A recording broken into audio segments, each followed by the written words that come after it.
তুতি আছে এতিয়া। বাসুদেৱ নিগদতি সাক্ষী সাক্ষাতে বিদিত ভৈলায়াক্ষী তুমি সি পুৰুষ প্ৰকৃতি তু কৰি পৰ সমস্ত জীৱৰ বুদ্ধি সাক্ষী কেৱলে আনন্দ অনুভৱ স্বৰূপ সুখৰ সাগৰ দেৱ ঈশ্বৰ স্বৰূপ সুখৰ সাগৰ দেৱ ঈশ্বৰ। কৃষ্ণ প্ৰভু। কৃষ্ণ কৃষ্ণ। এইটো তুতি আপোনাসবে জানে যে তুতিটো আমাৰ বিভিন্ন স্থানত মহাপুৰুষ মাধৱদেৱে তুতি দিছে। স্তুত তুতি একেধৰণৰ শব্দ। পদস্কন্ধতো তুতি আছে, ক'ৰবাত স্তুত কৈছে, ক'ৰবাত তুতি কৈছে। গতিকে নামঘোষাৰ পদস্কন্ধতো কেইবাটাও তুতি শিতানৰ ঘোষা আছে। আৰু আমাৰ ইয়াত লেছাৰী ছন্দতো বেছি নহয়, ইয়াত তিনিজোপা ঘোষা তুতিত আছে। গতিকে তুতিটো হ'ল প্ৰত্যক্ষ দৰ্শন পাই কৰা এটা প্ৰাৰ্থনা। আমি ঈশ্বৰক নাই দেখা, আমি এটা প্ৰাৰ্থনা কৰিছোঁ তুমি চিত্ত বৃত্ত বেৰক, সেইটো ভগৱন্তৰ সাক্ষাৎ আমাৰ ওচৰত নাই। কিন্তু প্ৰভু যেতিয়া বা কোনোবা এজন সন্মুখতে থাকিব, তেওঁক আমি যেতিয়া প্ৰাৰ্থনা কৰোঁ সেইটো তুতি বুলি কয়। গতিকে ইয়াত বসুদেৱে কৃষ্ণক এটা স্তুতি কৰিছে, তুতি কৰিছে। কেতিয়া কৰিছে আপোনাসবে জানে, কংসৰ কাৰাগাৰত যেতিয়া বসুদেৱ দৈৱকীক তাত বন্ধন কৰি ৰাখিছিল, যেতিয়া অষ্টম পুত্ৰ কৃষ্ণ প্ৰকাশ লাভ কৰিলে, জন্ম লাভ হ'ল, কাৰণ সেইটো এটা প্ৰক্ৰিয়া আছে। অনন্তৰে দেৱ হৰি বসুদেৱ মনলৈ লাবাস। বসুদেৱৰ মনত আহি ভগৱন্তই অৱস্থান কৰিলে। সেই মনৰ পৰা গৈ তেওঁ বীৰ্য পালেগৈ। তাৰ পৰা সেই বীৰ্য দৈৱকী গকান যিটো আমাৰ পাৰ্থিৱ যেনেকুৱা ব্যৱস্থা, সেইমতেই কৃষ্ণ ধৰাধামলৈ আহিছে। তেওঁক সেইকাৰণে নৰহৰি বুলি কোৱা হয়। গতিকে বসুদেৱৰ পৰা দৈৱকীৰ গৰ্ভত প্ৰৱেশ হৈছে। সেইকাৰণে আমাক যিটো স্তুত কৈছে কৃষ্ণায়, প্ৰথমতে তেওঁ কৃষ্ণ। বাসুদেৱায়, বসুদেৱৰ মনত বাস কৰিলে কাৰণে তেওঁ বাসুদেৱায় দ্বিতীয় পৰ্যায়। তৃতীয় পৰ্যায় হ'ল দৈৱকী নন্দনাই আছ, দৈৱকীৰ গৰ্ভত আহি প্ৰৱেশ কৰাৰ কাৰণে তৃতীয় পৰ্যায়ত দৈৱকী নন্দনাই আছ। নন্দ গোপ কুমাৰায়, তেওঁ নন্দৰ ঘৰত গৈ পেলাই নন্দ গোপৰ কুমাৰ হিচাপে প্ৰকাশ হ'ল। তাৰপাছতহে নন্দ কুমাৰ হৈছে। এই যে প্ৰক্ৰিয়াটো প্ৰথমতে বসুদেৱৰ মনত বাস লৈছে, তাৰপৰা দৈৱকীৰ গৰ্ভত প্ৰৱেশ কৰিছে, সেইকাৰণে দৈৱকী নন্দন হৈছে। তাৰপাছত নন্দৰ ঘৰত গৈ পেলাই পলুৱাই থ'লেগৈ, সেইকাৰণে নন্দ কুমাৰ হৈছে। গতিকে এইটো এটা তেওঁৰ নামটোৰ লগতে সেইটো জড়িত হৈ আছে। ভগৱন্ত কৃষ্ণ কৃষ্ণ তেনেকৈ আৱিৰ্ভাৱ হৈ তেওঁলোকতো একেবাৰে দেখিলে একেবাৰে চতুৰ্ভুজ ৰূপ লৈ স্বয়ং বিষ্ণু ৰূপ ধাৰণ কৰিলে, যিটো বৰ্ণনা শংকৰদেৱে দিছে। কৃষ্ণৰূপে দৈৱকীত ভৈলা অৱতাৰ, শংখ চক্ৰ গদা পদ্ম কৰত তোমাৰ। কেনেকুৱা বৰ্ণনা আপোনালোকে তাত পাইছে। সেই কৃষ্ণৰ তেনেকুৱা ধুনীয়া ৰূপটো দেখা পায়। আৰু লগে লগে বসুদেৱে স্তুতি আৰম্ভ কৰি দিলে। দৈৱকীতো সন্তান জন্ম দিছে, গতিকে তেওঁ কষ্টদায়ক, তেওঁ সেই ৰূপ দেখিছে। যদিও তেওঁ স্তুতি কৰাৰ সামৰ্থ্য নাই, কিন্তু বসুদেৱে স্তুতি কৰিবলৈ আৰম্ভ কৰিলে। বসুদেৱ নিগদতি সাক্ষী, সেই বিষ্ণুৰূপ চতুৰ্ভুজ ৰূপৰ বিষ্ণুক দৰ্শন পাই কংসৰ কাৰাগাৰৰ ভিতৰত বসুদেৱে তেওঁক স্তুতি কৰিবলৈ আৰম্ভ কৰি দিলে। বসুদেৱ নিগদতি সাক্ষী, নিগদতি মানে কোৱা, হাঁহি, হাঁহি পেলাই কৈছে।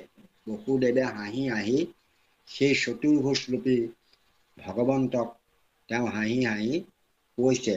কি বুলি কৈছে? সাক্ষাতে বিদিত ভৈলায়, তুমি সাক্ষাতে আহি ইয়াত প্ৰকাশ লাভ কৰিলা। সাক্ষাতে বিদিত ভৈলাসী, তুমি সাক্ষাতে আহি, সাক্ষাৎ মানে স্বয়ং তেওঁ যিটো নাৰায়ণৰ ৰূপ, সেই ৰূপেৰে আহি ইয়াত তেওঁ প্ৰকাশ হৈছেহি। আমাৰ যিটো মহাপুৰুষ মাধৱদেৱে লিখিছে বেদৰ গুপুত বিত্ত নাৰায়ণ এই দৈৱকীত হন্তে সাক্ষাতে বোলা ভেটি, তাতো সাক্ষাৎ শব্দটো প্ৰয়োগ কৰিছে।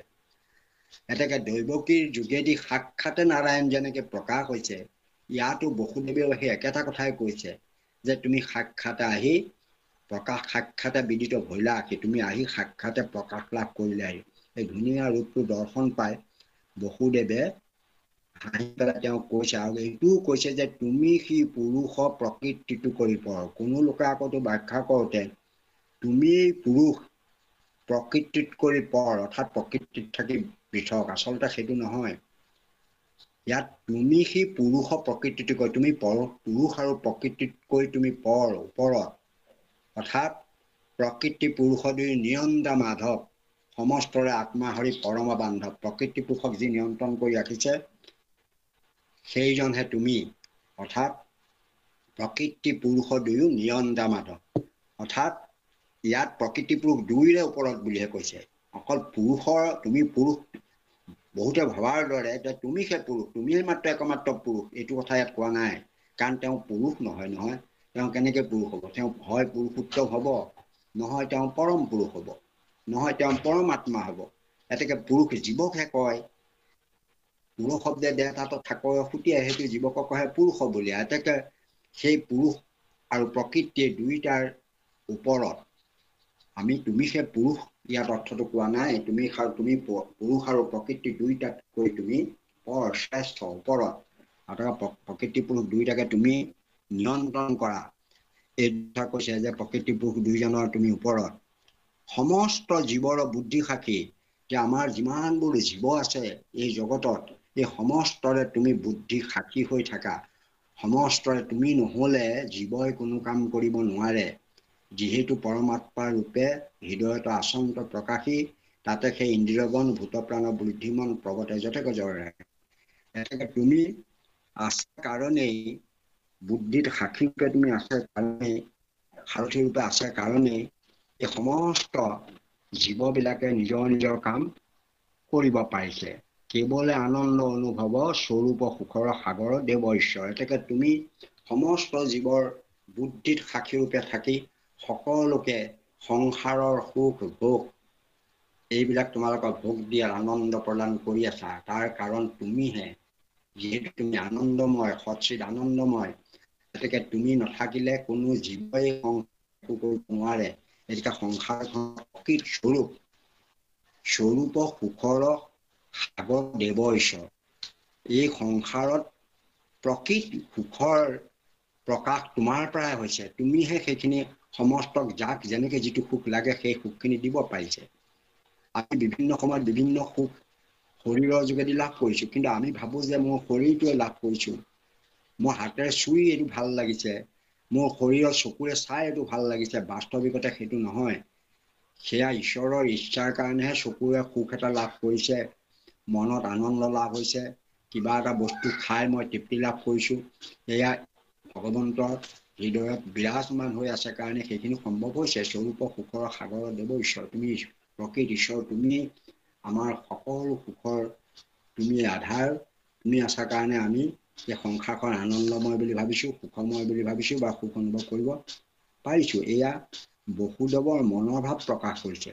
বসুদেৱ চাবলৈ গ'লে কৃষ্ণৰ পিতৃ, কিন্তু তেওঁ ভগৱন্তক জানে, আগতেই তেওঁ আৰাধনা কৰিছিল ভগৱন্তক পুত্ৰ হিচাপে পাবলৈ, আকাংক্ষা কৰিছিল আগৰ জন্মত, সেইবিলাকতো আপোনালোকে পাইছে। গতিকে এতিয়াও তেওঁ সাক্ষাৎ আহিলত সেইবিলাক কথা স্মৰণলৈ আহি গৈছে, আৰু তেওঁকে স্বয়ং ঈশ্বৰ বুলি তেওঁ বিবেচনা কৰিছে। ইয়াত প্ৰাৰ্থনা জনাইছে যে তুমি সমস্ত জীৱ জগতৰ বুদ্ধিৰ সাক্ষীস্বৰূপ, সাৰথীস্বৰূপ, আৰু সকলোকে তুমি আনন্দ প্ৰদান কৰিছা, আনন্দৰ অনুভৱ দিছা, সুখ ভোগৰ অনুভৱ দিছা। প্ৰকৃত আনন্দৰ যিটো ভোগ তোমাৰ পাইছে স্বৰূপ আচলতে তুমিহে দিছা, তোমাৰ যোগেদিহে সেইখিনি সম্ভৱ হৈছে। তুমি নহলে এইখিনি একো সুখ ভোগ আনন্দ মানুহে কোনো জীৱই কৰিব নোৱাৰিলেহেঁতেন। এয়া তোমাৰ কাৰণেহে সম্ভৱ হৈছে। এয়া বসুদেৱৰ মনৰ ভাৱ প্ৰকাশ কৰিছে, সাক্ষাতে কৃষ্ণক দেখা পায়, আৰু এয়া স্তুতি কৰিছে কৃষ্ণৰ। কৃষ্ণ আই যাওকচোন দ্বিতীয় অধ্যায়, দ্বিতীয় ফালে। কৃষ্ণ কৃষ্ণ। হে কৃষ্ণ যত জীৱনিত তিনি তাপে শুয়া সন্তাপিত দুঘোৰ সংসাৰ তাপত পৰিয়াছয় তজুপদ সত ছায়া পায় অমিতে বৰিষ সৰ্বদায় আৰু ছায়া বিনে নেদেখো আৰু আশ্ৰয় আৰু ছায়া বিনে নেদেখো আৰু আশ্ৰয় কৃষ্ণ প্ৰভু। কৃষ্ণ কৃষ্ণ। হে কৃষ্ণ যত জীৱ নিত্য তিনি তাপে হুয়া সন্তাপিত দুৰ্ঘোৰ সংসাৰ তাপত পৰি আছয় তজু পদ চেত্ৰ ছত্ৰপ্ৰায়ী অমৃত বৰিষে সৰ্বদায়ী তাৰ ছায়া বিনে নেদেখো আৰু আশ্ৰয়। এয়া বসুদেৱে কোৱা কথা। বসুদেৱে কৃষ্ণ বুলি স্তুতি কৰিছে। হে কৃষ্ণ, যিমানবিলাক জীৱ আছে এই সংসাৰখনত, এই সমস্ত জীৱক তিনি তাপত সন্তাপিত হৈ আছে। এনেকুৱা এটি জীৱ নাই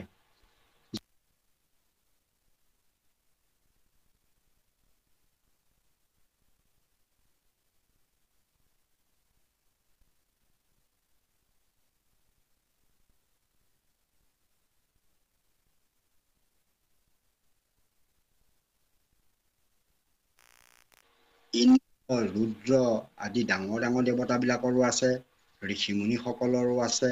সমস্তৰে এই তিনি তাপ তাপিত, কোনো বাকী নাই। এই তিনি তাপটো হৈছে আদি দৈবিক, আদি ভৌতিক, আধ্যাত্মিক। এতেকে যাৰ পঞ্চভৌতিক দেহে হওক, নৈমিত লিংগ দেহে হওক, বা কোনোবা দেহহীন লিংগ দেহধাৰী কোনোবা থাকিব পাৰে, তেনেকুৱা লোকেই হওক, দ্ৰব্যদেহীধাৰীয়ে হওক, তেওঁলোকৰ এই দেহবিলাকত কেতিয়াবা কষ্ট তেওঁলোকে পায়, পোৰণি পায়, দুখ পায়, বেদনা পায়। শৰীৰ থাকিলেই তাত কষ্ট পাব, সেইটো ভৌতিক তাপ আছেই। আমাৰ শৰীৰবিলাকো কেতিয়াবা আমি ৰোগগ্ৰস্ত হওঁ, যিহেতু এইবিলাক পঞ্চভূতেৰে তৈয়াৰী। এতেকে পঞ্চভূতে তৈয়াৰিলে ইয়াক গঠন প্ৰণালীৰ কথা আছে, আহাৰৰ কথা আছে, সময়ৰ কথা আছে, সেইবিলাকে ক্ৰিয়া কৰে। আমি এইবিলাক দেহবিলাক গঠন হৈছে পঞ্চভূতেৰে। এতিয়া পঞ্চভূতে গঠন হোৱা দেহটোত কেতিয়াবা ভূতবিলাকৰ কেতিয়াবা বিকৃতি ঘটে, কেতিয়াবা সি শুকাই যায়, কেতিয়াবা সি অন্যান্য প্ৰকাৰে দুখ পাব পাৰে, বেদনা আহিব পাৰে, এইবিলাকত ৰোগগ্ৰস্ত হয়। শৰীৰটো থাকেই, প্ৰায়বিলাকৰে থাকে। আপোনালোকৰ দেখিছে শুনিছে যে ইন্দ্ৰও ৰোগগ্ৰস্ত হৈছিল, ব্ৰহ্মাই ৰোগত পৰিছে বুলি আছে, শিৱৰো ৰোগগ্ৰস্ত হৈছে বুলি উল্লেখ আছে। এতেকে বাকী নাই। এনেকে শৰীৰ থকা সকলোৱেই এনেকুৱা কষ্ট পাবই। এইটো এটা কিমান আছে জগতত। এতেকে তেওঁলোকৰ সেই আদি ভৌতিক যিটো তাপ, সেইটো পাব। তাৰপাছতে আদি দৈবিক তাপটো আমাৰ আছেই শৰীৰত।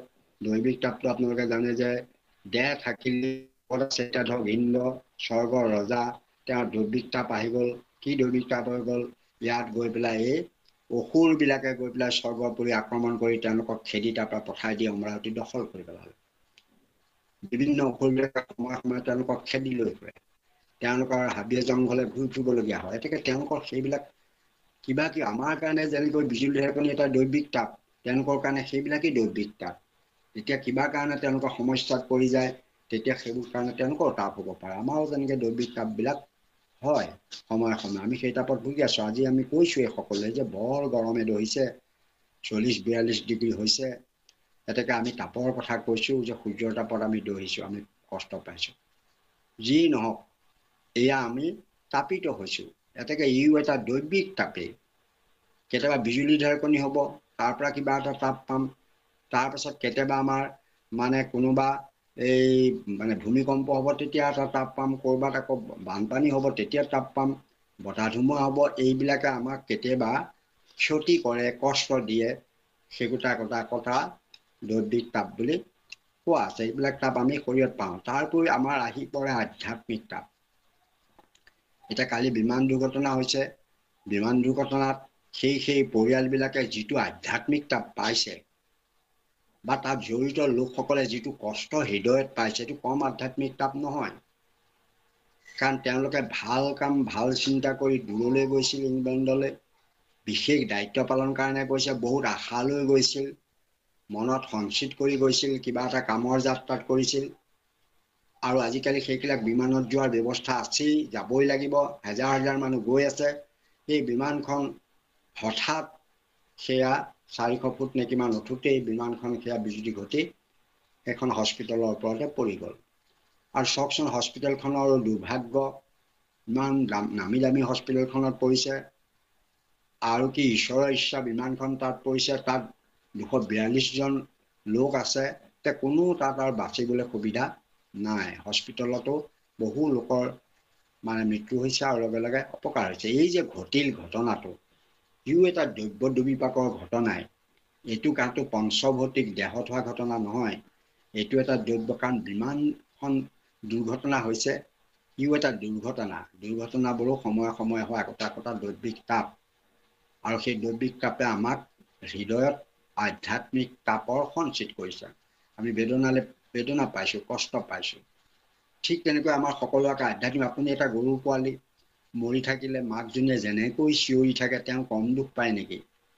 এটা হাতী এজনীয়ে পোৱালি এটা মৰিলে এতেকে তেওঁ কোৰেৰে বান্ধি লৈ ঘূৰি ফুৰিছে, আপোনাৰ ছ'চিয়েল মিডিয়াত দেখুৱাইছে, কাৰণ তেওঁ কম দুখ পোৱা নাই, চকুৱেদি পানী বাগৰি আছে, তেওঁ এটা আধ্যাত্মিক তাপ আছে। আমি যদি কিবা এটা চৰাই পোৱালিক আমি লৈ আনো, বাঁহত থকা আমাৰ এইবিলাক চৰাইবোৰ, পাৰ চৰাই মানুহে পোহে, আৰু কোনোবা আলহী দুলহী আহিলে পাৰৰ বাঁহত সোমাই গৈ পেলাই পাৰ পোৱালি এটা ধৰি আনিলে পাৰকেইটাই কম নেকান্দে, তেওঁলোকৰ চকু পানী ওলাই থাকে, ক'ব নোৱাৰে, প্ৰকাশ কৰিব নোৱাৰে। আমি ধৰি আনি খুব ভোগ কৰি কাটি মাৰি খাই বৰ ফূৰ্তি কৰোঁ, আনন্দ পাওঁ। আৰু সেই পাৰৰ পিতৃ মাতৃয়ে কান্দি কান্দি ভাগৰি যায় সেই পোৱালিটোৰ কাৰণে। কি কৰিব, উপায় নাই, কাৰণ মানুহৰ হাতত পৰিলে উপায় নাই। তেওঁলোকে ৰক্ষণাবেক্ষণ কৰিছে, তেওঁলোকে পুহিছে, আকৌ তেওঁলোকে মাৰি কাটি কৰি গৈছে। গতিকে তেওঁলোকৰ আধ্যাত্মিক তাপ আছে। আমাৰ ল'ৰা এটা কিবা এটা হ'লে আমি দুখ পাওঁ, আমাৰ কিবা এটা কোনোবা মৰিলে আমিও দুখ পাওঁ। ঠিক এই আধ্যাত্মিক তাপবোৰ আমি যে অকল মানুহৰে আছে এনে নহয়, সমস্ত ইতৰ প্ৰাণীৰে আধ্যাত্মিক তাপবোৰ আছে। গতিকে যিমান জীৱ আছে, এই সমস্তৰে এই তিনি তাপত তাপিত, কোনো বাকী নাই। যে ইয়াত কৈছে, হে কৃষ্ণ, যত জীৱ নিত্য তিনি তাপে হৈয়া সন্তাপিত, দুৰ্ঘোৰ সংসাৰ তাপত পৰি আছয়। এই সংসাৰৰ দুৰ্ঘোৰ সংসাৰ, দুৰ্ঘোৰ মানে ভয়ানক, ভয়াৱহ, দুখ লগা, কষ্টদায়ক। এই সংসাৰত এই জীৱবিলাক পৰি আছে, তিনিটা তাপৰ দ্বাৰা তাপিত হৈ জীৱবিলাক পৰি আছে। সংসাৰ ভোগ কৰিবলৈ আহি, কৰ্মফল ভোগ কৰিবলৈ সংসাৰৰ তাপত পৰি আছে, তিনি তাপত তাপিত হৈ আছে। এতেকে ইয়াত উপায় তজু, তাৰ এটাই উপায় আছে, তজু পদ চেত্ৰ ছত্ৰ প্ৰায়, তোমাৰ চৰণ তলখন চেত্ৰ, অৰ্থাৎ সুন্দৰ বগা পবিত্ৰ শান্তি, আৰু ছাত্ৰী সদৃশ, ছত্ৰ সদৃশ, চেত্ৰ ছত্ৰ, অৰ্থাৎ শুদ্ধ বগা পবিত্ৰ আৰু ছাতি সদৃশ, তাৰ পৰা অমৃত বৈছে সৰ্বদাই। সেই চৰণ তলৰ পৰা সদায় অমৃত বৈ থাকে, মানে এই চিতকৈও ভাল, সুন্দৰ ঠাণ্ডা অমৃত ৰস নিগৰি থাকে। তোমাৰ চৰণ তল চেত্ৰ ছায়া তলত, ছায়াৰ তলৰ পৰা, চৰণ তলৰ পৰা এই অমৃত ৰস নিগৰি থাকে, আৰু তাৰ পৰা সুন্দৰ ঠাণ্ডা বতাহ প্ৰকাশিত হৈ থাকে তোমাৰ চৰণ তলত। তজু পদ চেত্ৰ ছত্ৰ প্ৰায়, প্ৰায় মানে নিচিনা, চেত্ৰ ছত্ৰ সদৃশ তোমাৰ চৰণ, অমৃত বৈছে সৰ্বদাই, মানে সকলো সময়ে নিৰন্তৰভাৱে তোমাৰ চৰণ তলৰ পৰা অমৃত বৰষি থাকে, অমৃত নিগৰি থাকে। অমৃত নিগৰি থকা তোমাৰ এই ছত্ৰৰ ছায়াৰ তলত আমি ভাবিছোঁ কি বুলি, তাৰ ছায়া বিনে নেদেখো আন আশ্ৰয়। এই ছায়াৰ তলৰ বাহিৰে আৰু ক'তো আমাৰ আশ্ৰয় ল'লে আমি তিনি তাপৰ পৰা ৰক্ষা নাপাওঁ। কেনেকে পাম? আপুনি নাওখনত যদি আশ্ৰয় লওঁ, নাওখনো ডুবি যাব। গছৰ তলত আশ্ৰয় ল'লে গছজোপাও উঘালি যাব, ঘৰৰ ভিতৰত আশ্ৰয় ল'লে ঘৰটোও ভাঙি পেলাব। সেয়া হস্পিটেলখনত মানুহবোৰ চিকিৎসাৰ কাৰণে গৈছিলে, তাতে প্লেনখন পৰি গ'ল। এই যে সমস্যাবোৰ আছে, ক'তো নাই, মাত্ৰ এটা ঠাই আছে এই জগতত য'ত আমি সেই তিনি তাপৰ পৰা আমি ৰক্ষা পাব পাৰিম। সেয়া হৈছে শীতল ছায়াতল প্ৰভু ভগৱন্তৰ অভয় তথা শ্বেত ছত্ৰৰ ছায়া, শীতল ছায়াতল, য'ত সদায় অমৃত প্ৰকাশি থাকে, আনন্দ ৰস নিগৰি থাকে। সেই পবিত্ৰ ছায়াতলৰ বাহিৰে আমাৰ আৰু ক'তো আশ্ৰয় ল'লে আমি শান্তি নাপাম। তাৰো ছায়া বিনে নেদেখো আনৰ আশ্ৰয়, আৰু ক'ৰবাত আশ্ৰয় ল'লে আমি শান্তি আৰু পাম বুলি আমি ভাবিব নোৱাৰোঁ। তোমাৰ চৰণ তলতে আশ্ৰয় দিয়া হে কৃষ্ণ। তুমি প্ৰকৃতি পুৰুষৰ ওপৰত, প্ৰকৃতি পুৰুষক তুমি নিয়ন্ত্ৰণ কৰি ৰাখা। এতেকে তোমাৰ প্ৰকৃতি পুৰুষক তোমাৰ দ্বাৰাই প্ৰকাশিত হৈছে, আৰু তুমি এই সমস্ত জগতৰ জীৱসকলক সুখ শান্তি আৰু আনন্দ প্ৰদান কৰা। তুমিয়ে দি আছা এই তিনি তাপত তাপিত সমস্ত জীৱক, এই দুৰ্ঘৰ সংসাৰৰ তাপত পৰি থকা সমস্ত জীৱক একমাত্ৰ তোমাৰ শ্বেত ছত্ৰৰ ছায়াতলতে আশ্ৰয় দিলেই এই তিনি তাপৰ পৰা উদ্ধাৰ পাব, সমস্ত কষ্টৰ পৰা লাঘৱ পাব, সমস্ত দুখ বেদনাৰ পৰা ৰক্ষা পৰিব। এতেকে হে কৃষ্ণ, তোমাৰ শ্বেত ছায়াতলত আমাক আশ্ৰয় দিয়া। এয়া মানে বসুদেৱৰ প্ৰাৰ্থনা। বসুদেৱে প্ৰাৰ্থনা কৰিছে, আমাৰ হৈ কৰিছে। আমিও ভগৱন্তৰ চৰণত আশ্ৰয় বিচাৰিছোঁ, সেই প্ৰভু ভগৱন্ত। কাৰণ এইখন চাৰিওফালে ভয়ানক দেশ, ক'ত আশ্ৰয় ল'ম? য'তেই আশ্ৰয় লওঁ ততেই ঠগ প্ৰবঞ্চনা আছে, ততেই কলিৰ প্ৰকাশ। এতেকে একমাত্ৰ কোনো কলি যম কাল মায়া কলি কাৰো প্ৰকাশ নথকা, প্ৰভাৱ নথকা স্থান হ'ল ভগৱন্তৰ শীতল ছায়াতল। তেওঁ শ্বেত ছত্ৰ সদৃশ ছায়াতল, তাত আশ্ৰয় লোৱাৰ বাহিৰে আমাৰ গতি নাই। গতিকে আমি তাত আশ্ৰয় ল'লে নিশ্চয় আমি এই সংসাৰৰ তিনি তাপৰ পৰা উদ্ধাৰ পাব পাৰিম। এয়া বসুদেৱৰ মনৰ ভাৱ, আমাৰো মনৰ ভাৱ বসুদেৱে প্ৰকাশ কৰিছে। কৃষ্ণ আই যাওকচোন। বলি নিগদতি যদুপতি ৰাম ৰাম ৰাম ৰাম ৰাম, কিনো কি পামুক কৰিলা নাৰায়ণ, দেৱৰু দুৰ্লভ আতিশয়, ৰাম ৰাম ৰাম ৰাম ৰাম, গৃহতে থাকিয়া দেখিলো তজু চৰণ, গৃহতে থাকিয়া দেখিলো তজু চৰণ। কৃষ্ণ বহু কৃষ্ণ কৃষ্ণ কৃষ্ণ কৃষ্ণ। এয়া বলিয়ে প্ৰাৰ্থনা কৰিছে। বলিৰ কথা আপোনালোকে জানে, বলিয়ে ইন্দ্ৰপদ ল'বলৈ চেষ্টা কৰিছিল। ভগৱন্তই বামন অৱতাৰ ধাৰণ কৰি তিনিপদ ভূমি খুজি তেওঁক চালনা কৰিলে, সমস্ত সৰ্বস্ব বলিৰ কাঢ়ি ল'লে, ইন্দ্ৰক পুনৰ আকৌ ইন্দ্ৰপদ ঘূৰাই দিলে, আৰু বলিক সুতল নামৰ এখন সুন্দৰ স্থানলৈ পঠাই দিলে। সপ্ত পাতালৰ ভিতৰত সুতলো এখন পাতালেই। এই সুতলত স্থান দিলে বলিক। গতিকে বলিয়ে সপৰিয়ালে সবান্ধৱে সমস্ত দৈত্যকুলৰ লোকসকলক লৈ সুতলপুৰীত আশ্ৰয় ল'লেগৈ। সুতলপুৰীত গৈ বলিয়ে বাসস্থান কৰিলে। গতিকে বলি সুতলত আছেগৈ। এতিয়া কৃষ্ণ তালে কিয় যাবলগীয়া হ'ল? আপোনালোকে শুনিছে যে দেখিলে, দৈৱকীয়ে গম পালে যে সান্দীপনী মুনিৰ মৰা পুত্ৰ আনি দিলে, মানে ব্ৰাহ্মণৰ 10টা ল'ৰা আনি দিলে।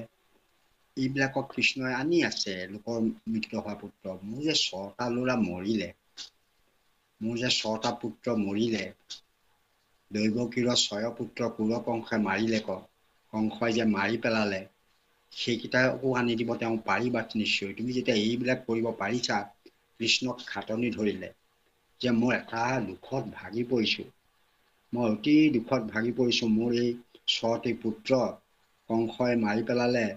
গতিকে তোমাৰ যিটো দেখিছোঁ, তুমি যে মৰা পুত্ৰকো আনি তুমি সান্দপনী মুনি তোমাৰ গুৰুক তুমি দক্ষিণা দিছাহি, আৰু ব্ৰাহ্মণৰ 10টা পুত্ৰ তুমি আনি দিছা, এইখিনি কাম তুমি কৰা সামৰ্থ্য দেখুৱাইছা। তেওঁ মই আশা কৰিছোঁ মোৰো মৰা 6টা পুত্ৰ তুমি নিশ্চয় আনি দিব পাৰিবা। এইদৰে বুলি খাটনি ধৰিলত কৃষ্ণই মাকৰ অনুৰোধ ৰক্ষা কৰি এতেকে তেওঁৰ বলভদ্ৰৰ লগত লৈ গ'ল। তেওঁ জানে ক'ত আছে তেওঁৰ পুত্ৰ। কেলে তেওঁৰ পুত্ৰকেইটা বলিৰ থাললৈ লৈ গ'ল কেলে জানেনে? এই 6টা পুত্ৰ প্ৰথমতে হিৰণ্যকশিপুৰৰ পুতেক আছিল, অৰ্থাৎ এই বলিৰে বংশৰ আছিল।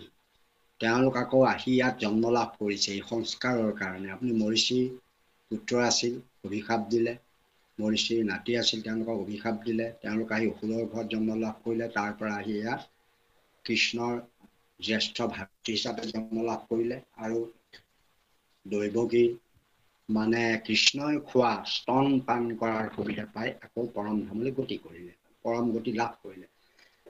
গতিকে এই মানে 6জন পুত্ৰ ইতিমধ্যে বলিয়ে লৈ গৈছিল, অৰ্থাৎ সুতলপুৰীত ৰাখি থৈছিল। কৃষ্ণই বলভদ্ৰক লগত লৈ এই সুতলপুৰীলৈ যাত্ৰা কৰিলে, আৰু গৈ যেতিয়া তেওঁ তাত শংখনাদ কৰাৰ লগে লগে গম পাই গ'ল বলিয়ে যে স্বয়ং প্ৰভু আমাৰ ইয়ালৈ আহি আছে। এতেকে বলিয়ে উঠি আহি তেওঁক সাদৰি সাদৰি লৈ গৈ তেওঁক বহুৱাই সেৱা কৰি তেওঁৰ চৰণত এনেধৰণেই প্ৰাৰ্থনা আৰম্ভ কৰিছিল যে মোৰ কি পৰম সৌভাগ্য, কৃষ্ণ তুমি স্বয়ং আহি মোৰ গৃহত প্ৰৱেশ কৰিলা। অৰ্থাৎ তেওঁ সুতলপুৰীত আছে, কৃষ্ণ তালৈকে গৈছে।